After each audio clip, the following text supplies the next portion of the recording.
Pekara, vreme doručka. Dobro jutro, komšinice, izvolite. Dobro jutro, molim vas jedan domaći hleb sa susamom. Evo izvolite, još je vruć, miriše kao duša. Želite još nešto? Može i jedna buhtla sa džemom. Kako da ne?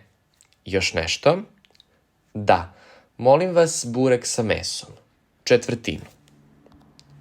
Možete li da sačekate nekoliko minuta? Još nije gotov. Ili da probate pite sa sirom? Nažalost, ne mogu da čekam. Žurim. Onda molim vas jedan đevrek sa šunkom. Može đevrek? Još nešto? Ništa više. Koliko je to ukupno? Samo trenutak. 80 plus 45, 125 dinara je vaš račun. Nemam sitno, imam samo 2000. Nema problema, komšinice. Izvolite kusur. Prijatno, dođite nam opet.